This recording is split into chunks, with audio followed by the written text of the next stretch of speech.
అంటే భూ పంపిణీకి సంబంధించిన అసైన్మెంట్ ల్యాండ్ అనేది మా పేరుతో ఉంది, మాకు వచ్చిందనే విషయం కూడా తెలియని ప్రజలు, తెలియని పేదలు గ్రామీణ ప్రాంతాల్లో ఉన్నారంటారు. అది నిజమేనా? నిజమే. ఇప్పుడు మనకు తాజా ఉదాహరణ హనుమకొండ జిల్లాలో ఐనవోలు మండలం వెంకటాపూర్ గ్రామానికి సంబంధించి అక్కడ పింగిలి మధుసూదన్ రెడ్డి, పింగిలి వెంకట్రామరెడ్డి వాళ్ళు భూస్వాములు. వాళ్ళకి సంబంధించి సీలింగ్ డిక్లరేషన్ చేసిళ్ళు.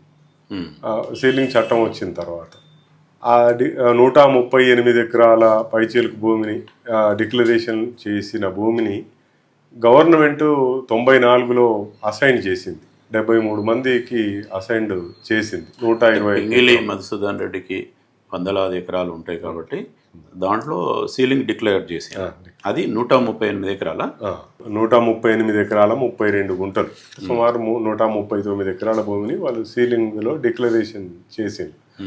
అట్లాంటి భూమిని వెంకటాపూరు ఆ చుట్టుపక్క గ్రామాలకు సంబంధించినటువంటి 73 మంది పేదలకు అసైన్డ్ చేసింది 1994లో.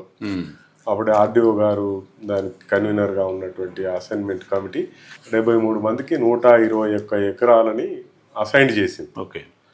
కానీ ఇప్పుడు అసైన్డ్ దారుల్లో మేజర్ 90% మంది ఇప్పుడు వాళ్ళు భూమి మీద లేరు. అసలు దాంట్లో భూమి కబ్జాలో ఉన్న వాళ్ళు ఎవరు ఉన్నారు? మరి ఆక్రమణదారులుగా ఉన్నటువంటి ధనికులే ఉన్నారు.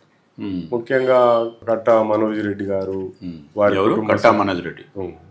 వారి కుటుంబ సభ్యుల పేరు మీద ఆ భూమి ఇప్పుడు రికార్డులలోకి వస్తుంది.